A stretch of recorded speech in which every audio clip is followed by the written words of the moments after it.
ഈ യഥാർത്ഥത്തിൽ കേരളത്തിൽ ബി.ജെ.പി. അധ്യക്ഷൻ രാജീവ് ചന്ദ്രശേഖറിന് ഏറെ ആശ്വാസം പകരുന്നതാണ് ഇപ്പോൾ ഈ ജെ നന്ദകുമാറിൻ്റെ വാക്കുകൾ എന്ന കാര്യത്തിൽ തർക്കമില്ല. കാരണം രാജീവ് ചന്ദ്രശേഖറിനെതിരെ ബി.ജെ.പിയിലെ ഒരു വിഭാഗം തന്നെ പരസ്യമോ രഹസ്യവുമായ നീക്കങ്ങൾ നടത്തുന്നുണ്ട്. അതിൽ സംഘപരിവാറിലെ ചില തീവ്ര നിലപാടുള്ളവരുടെ പിന്തുണയുമുണ്ട്. കാരണം രാജീവ് ചന്ദ്രശേഖർ ഇതര മതസ്ഥരെ ഒപ്പം ചേർക്കാൻ ശ്രമിക്കുമ്പോൾ പരമ്പരാഗത വോട്ട് ബാങ്ക് നഷ്ടപ്പെടുന്നത് കാണുന്നില്ലേ എന്ന ചോദ്യമൊക്കെയാണ് ഇവർ ഉന്നയിക്കുന്നത്. എന്തായാലും ഇവിടെ ആർ.എസ്.എസിൻ്റെ ഒരു മുതിർന്ന പ്രചാരകൻ ഇത്തരം നിലപാടെടുക്കുമ്പോൾ ഇതൊരു ആർ.എസ്.എസിൻ്റെ നേതൃതലത്തിലുള്ള നിലപാട് തന്നെയായി മാറുകയാണ്. അങ്ങനെയെങ്കിൽ അത് രാജീവ് ചന്ദ്രശേഖറിൻ്റെ നിലപാടിനുള്ള അംഗീകാരം എന്നുകൂടി ഒരു വ്യാഖ്യാനം വരും അല്ലേ?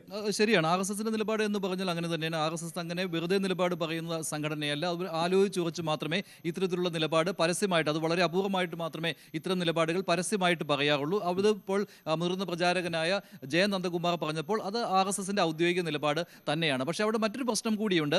ഇപ്പോൾ ആർ.എസ്.എസ് ഈ നിലപാടെടുത്തപ്പോൾ അത് സംഘപരിവാറിലെ എല്ലാ സംഘടനകളുടെയും നിലപാട് എന്ന രീതിയിലേക്ക് ഇപ്പോൾ പൂർണ്ണമായിട്ടും വ്യാഖ്യാനിക്കുവാൻ കഴിയുകയില്ല. അതിന് കാരണം എന്ന് പറയുന്നത് ഇപ്പോൾ വിശ്വ ഹിന്ദു പരിഷത്തിനെ പോലെയുള്ള സംഘടനകൾ VHP നേരത്തെ തന്നെ നിലപാട് കേരളത്തിലും വ്യക്തമാക്കിയ ഒരു കാര്യമാണ്. അവിടെ കന്യാസ്ത്രീകളുടെ മോചനത്തിൽ സംസ്ഥാന BJP ഇടപെട്ടത് ശരിയായില്ല എന്നുള്ളത്. കാരണം നിർബന്ധിത മതപരിവർത്തനമാണ് ഛത്തീസ്ഗഡിൽ നടന്നത്. അപ്പോൾ അത് അല്ല എന്ന സൂചന കിട്ടുന്നതിന് കാരണമായി BJPയുടെ ഇടപെടൽ ഛത്തീസ്ഗഡിലേക്ക് BJP നേതാക്കൾ പോയത് അങ്ങനെ ഒരു സന്ദേശം നൽകുന്നതായിരുന്നു എന്നായിരുന്നു BHP പോലെയുള്ള സംഘടനകളുടെ നിലപാട്. അതുപോലെ തന്നെ ഹിന്ദു ഐക്യവേദിയും ആ ഒരു നിലപാടാണ് സ്വീകരിച്ചത്. അപ്പോൾ അത്തരം സംഘടനകൾക്ക് ഇപ്പോഴും എതിർ നിലപാടുണ്ട്. അതിന് RSS പറയുന്ന ഒരു വിശദീകരണം എന്ന് പറയുന്നത് RSSന്റെ നിലപാടാണ് ഇവിടെ വ്യക്തമാക്കിയത്. ക്രൈസ്തവ നയതന്ത്രത്തിന് RSSന്റെ പിന്തുണയുണ്ട്. അതുമാത്രമല്ല RSS ക്രൈസ്തവ സഭാ നേതൃത്വവുമായി സംസാരിക്കാറുള്ളതുമാണ്. അതുമാത്രമല്ല ഛത്തീസ്ഗഡിൽ നടന്ന വിഷയം അത് BJP ഇടപെട്ടത് ശരിയായ രീതിയിൽ തന്നെയാണ്. അങ്ങനെ ഒരു ഇടപെടൽ നടത്തുവാൻ ധാർമ്മികമായ അധികാരം അവകാശം BJPക്ക് ഉണ്ട് എന്ന കാര്യത്തിലും RSSന് സംശയമില്ല. പക്ഷേ പരിവാർ സംഘടനകൾക്ക് വ്യത്യസ്തമായ നിലപാട് ഉണ്ടായേക്കാം.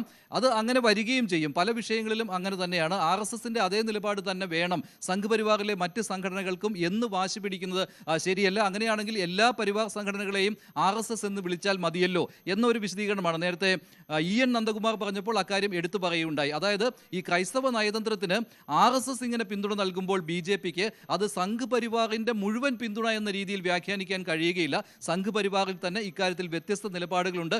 ഇനിയും അത്തരം ഒരു കാര്യം സംഭവിച്ചാൽ അതിൽ BJP നേതാക്കൾ ഇടപെടുന്നത് സൂക്ഷിച്ചു വേണം എന്ന ഒരു നിലപാട് സ്വീകരിക്കുന്നവരാണ് മറ്റ് സംഘപരിവാർ സംഘടനകൾ. ഞാൻ നേരത്തെ പറഞ്ഞ VHP അങ്ങനെയാണ്. അതുപോലെ തന്നെ ഹിന്ദു ഐക്യവേദി പോലെയുള്ള മറ്റ് ഹൈന്ദവ സംഘടനകളും ഈ രീതിയിലുള്ള നിലപാട് എടുക്കുന്നവരാണ്. അവിടെ BJP ഇത്തരത്തിലുള്ള ഒരു പ്രവൃത്തി ചെയ്തത് വഴി BJPക്ക് തന്നെ നഷ്ടമുണ്ടാക്കും, അത് കോർ വോട്ടുകളിൽ വിള്ളൽ വീഴ്ത്തും എന്ന നിലപാടാണ് ചില പരിവാർ സംഘടനകളും മറ്റ് ഹിന്ദു സംഘടനകളും സ്വീകരിക്കുന്നത് എങ്കിൽ RSS തങ്ങളുടെ നിലപാട് വ്യക്തമാക്കുകയാണ്. ഇക്കാര്യത്തിൽ BJPക്ക് ഒരു രാഷ്ട്രീയമായ നിലപാടെടുക്കുവാനുള്ള അവകാശമുണ്ട്.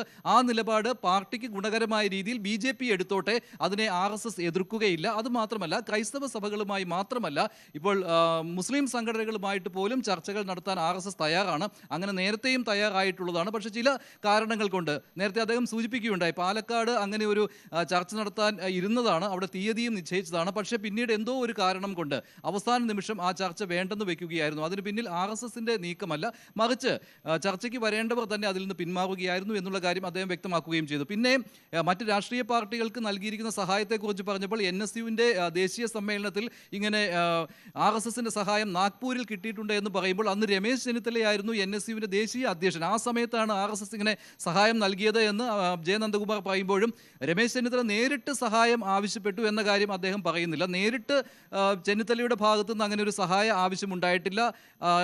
ഉണ്ടായിട്ടുണ്ടോ ഇല്ലയോ എന്നുള്ള കാര്യം അദ്ദേഹം പറയുന്നില്ല. അതിന് മറ്റു രാഷ്ട്രീയ മാനങ്ങളുണ്ടാവും. കാരണം ചെന്നിത്തല RSSന്റെ സഹായം തേടി എന്നുള്ള രീതിയിലുള്ള വ്യാഖ്യാനം വരുന്നത് അത് RSSനും ഗുണകരമല്ല, ചെന്നിത്തലയ്ക്കും ഗുണകരമല്ല. അങ്ങനെ ഒരു രാഷ്ട്രീയ സാഹചര്യം കൂടിയുണ്ട്. അത് എതിരാളികൾ അത് ആയുധമാക്കുകയും ചെയ്യും. അതുകൊണ്ട് അദ്ദേഹം അത് സൂക്ഷിച്ചു തന്നെയാണ് പറഞ്ഞത്. അദ്ദേഹം പറയുന്നത് അന്ന് അത് വലിയ വിവാദമായ ഒരു NSUവിൻ്റെ ആ ദേശീയ സമ്മേളനം വലിയ രീതിയിൽ ചർച്ചയായതുമാണ്. കാരണം പ്രതിനിധികളുടെ എണ്ണം വളരെയധികം കൂടിയപ്പോൾ അവർക്ക് ഭക്ഷണം കഴിക്കാൻ സൗകര്യം കുറവായിരുന്നു. തമ്മിൽ അടിയുണ്ടായിരുന്നു NSUവിന് അന്ന് വന്ന പ്രതിനിധികൾ തമ്മിൽ. ഇത് അന്ന് മാധ്യമങ്ങൾ റിപ്പോർട്ട് ചെയ്തതാണ്. അതിൻ്റെ ഫോട്ടോകളും ഒക്കെ അന്ന് വന്നതാണ്. അപ്പോൾ ആ ഘട്ടത്തിൽ നാഗ്പൂർ RSSന്റെ ആസ്ഥാനമാണ്. അന്ന് RSS ഇടപെട്ട് അവിടെ ഭക്ഷണം വിളമ്പുകയുണ്ടായി, ഭക്ഷണം നൽകുകയുണ്ടായി, ആ ഒരു പ്രശ്നം പരിഹരിക്കുക ഉണ്ടായി. അന്ന് മോഹൻ ഭാഗവത് ആയിരുന്നു അന്ന് നാഗ്പൂരിൻ്റെ ചാർജ് ഉണ്ടായിരുന്നത്. പറയുന്നത്. അതുകൊണ്ട് ആ കാര്യവും അദ്ദേഹം എടുത്തു പറയുകയുണ്ടായി. ഇങ്ങനെ വിവിധ വിഷയങ്ങളിൽ വിവിധ രാഷ്ട്രീയ പാർട്ടികളുടെ സഹായം നൽകുന്നതും ചർച്ച നടത്തുന്നതുമായ വിഷയങ്ങളിൽ അതേപോലെ തന്നെ ഏറ്റവും പ്രധാനപ്പെട്ടത് കേരളത്തിൽ ക്രൈസ്തവ സഭകളുമായി ബന്ധം പുലർത്തുവാനും ബന്ധത്തിൻ്റെ ശക്തി കൂട്ടുന്നതിനും വേണ്ടി BJP നടത്തുന്ന നീക്കങ്ങൾക്ക് പൂർണ്ണമായ പിന്തുണ RSSനുണ്ട് എന്ന് ജെ നന്ദകുമാർ പറഞ്ഞതാണ് രാഷ്ട്രീയമായി ഇവിടെ BJPക്ക് ഗുണകരമാകുന്നത്. പക്ഷേ മറ്റ് പരിവാർ സംഘടനകളുടെ നിലപാട് മാറിയിട്ടുണ്ടോ എന്ന കാര്യം അവർ പ്രതികരിച്ചാൽ മാത്രമേ അറിയുവാൻ കഴിയുകയുള്ളൂ. യെസ്, എന്തായാലും മഞ്ജുഷ് സൂചിപ്പിച്ചതുപോലെ പ്രത്യേകിച്ച് ഹിന്ദു ഐക്യവേദി അടക്കമുള്ളവർക്ക് ഇക്കാര്യത്തിൽ അല്പം തീവ്ര നിലപാടുള്ളവരാണ്. അവർ ഈ വിഷയത്തിൽ അല്പം വ്യത്യസ്തമായ നിലപാടെടുത്തേക്കാം. ഇതിൽ മഞ്ജുഷ പ്രസക്തമാവുന്ന മറ്റൊരു പ്രതികരണം കൂടി അദ്ദേഹത്തിനുണ്ട്. ശബരിമല വിഷയത്തിലാണത്. ശബരിമല സ്ത്രീ പ്രവേശന വിഷയത്തിൽ അദ്ദേഹം നിലപാട് വ്യക്തമാക്കുന്നത് ഇങ്ങനെയാണ്: ക്ഷേത്രവിശ്വാസികളും തന്ത്രിമാരും ആചാര്യന്മാരും ചേർന്ന് തീരുമാനമാണ് എടുക്കേണ്ടത്. അവിടെ യുവതീ പ്രവേശനം സംബന്ധിച്ച് അവിടുത്തെ ആചാര വിഷയങ്ങളുമായി ബന്ധപ്പെട്ട് തീരുമാനമെടുക്കേണ്ടത് RSSൻ്റെ ഔദ്യോഗിക നാവല്ല ഓർഗനൈസറിലെ ലേഖനം സംഘത്തിൻ്റെ നിലപാടല്ല. സർവ് സംഘചാലക് ഉൾപ്പെടെയുള്ളവരാണ് RSSൻ്റെ നിലപാട് പറയുന്നതെന്നും നന്ദകുമാർ പറയുന്നു. അദ്ദേഹത്തിൻ്റെ വാക്കുകൾക്ക് ശബരിമല ക്ഷേത്രത്തിൽ കാലങ്ങളായി നിലകൊള്ളുന്ന ആ ആചാരം, ആ കസ്റ്റമറി പ്രാക്ടീസ് അതേപോലെ തുടരണം. പ്രൊവൈഡഡ്, അദ്ദേഹം പറയുന്നുണ്ട് മോഹൻജി ഭാഗവത്, പ്രൊവൈഡഡ് ക്ഷേത്രത്തിന്റെ സ്റ്റേക്ക് ഹോൾഡേഴ്സ് അതാരാണ്? ക്ഷേത്രത്തിൽ വിശ്വസിക്കുന്ന, ക്ഷേത്രത്തിൽ പോകുന്ന, ക്ഷേത്രാചാരങ്ങൾ എന്തെന്ന് നിശ്ചയിക്കാൻ നിയമിക്കാൻ അനുവാദമുള്ളവർ, അതിനെക്കുറിച്ച് പഠനമുള്ളവർ, തന്ത്രിമാരായാലും പുരോഹിതന്മാരായാലും ആചാര്യന്മാർ ഒരുമിച്ചിരുന്ന് അവർ തീരുമാനിക്കുകയാണ്, അല്ലെങ്കിൽ ദേവതയുടെ അനുജ്ഞയുടെ അടിസ്ഥാനത്തിൽ തീരുമാനിക്കുകയാണെങ്കിൽ മാത്രമേ മാറ്റാൻ പാടുള്ളൂ. അതേതെങ്കിലും ഒരു സർക്കാരോ മതേതരമായ സ്ഥാപനങ്ങളോ തീരുമാനിക്കേണ്ട കാര്യമല്ല ഹൈന്ദവ ക്ഷേത്രത്തിലെ നിയമം എന്നതാണ് സംഘത്തിന്റെ നിലപാട്. പണ്ടേ തന്നെ വളരെ കൃത്യമായി വെളിപ്പെടുത്തിയിട്ടുള്ളതാണ്.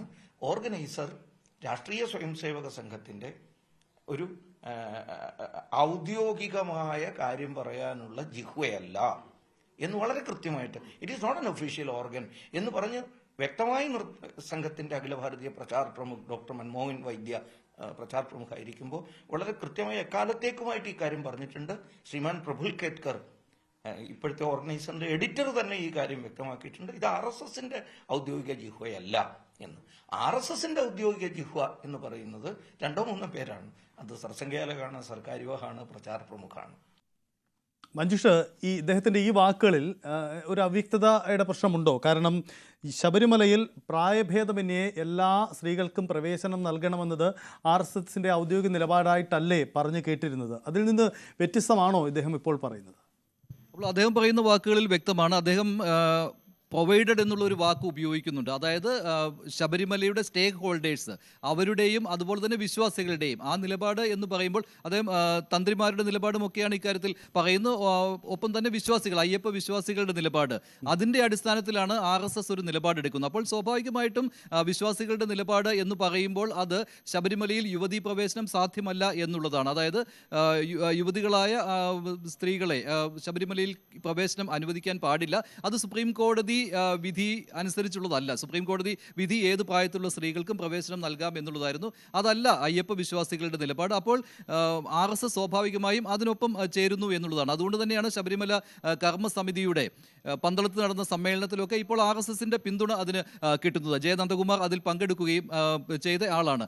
അപ്പോൾ അതാണ് RSS നിലപാട്. പിന്നെ ഓർഗനൈസറിൽ അത് കാര്യമെന്ന് പറയുമ്പോൾ ഓർഗനൈസറിൽ പല ഘട്ടങ്ങളിലും പല ലേഖനങ്ങളും വരാറുണ്ട്. അത് പലപ്പോഴും ഇത് RSSന്റെ നിലപാടാണോ എന്നുള്ള ചോദ്യം ഉയർന്നു വരാറുണ്ട്. അത് ശബരിമല വിഷയത്തിലും അങ്ങനെ ഉണ്ടായിട്ടുള്ളതാണ്. അതുകൊണ്ടാണ് അദ്ദേഹം പറയുന്നത് ഓർഗനൈസർ എന്ന് പറയുന്നത് സംഘത്തിൻ്റെ ഒരു ഔദ്യോഗിക നിലപാട് പറയുന്ന ഒന്നല്ല എന്ന രീതിയിലുള്ള പ്രതികരണം വേണ്ടി വരുന്നത് പലപ്പോഴും ഇത്തരത്തിലുള്ള ലേഖനങ്ങൾ വരുന്നതുകൊണ്ടാണ്.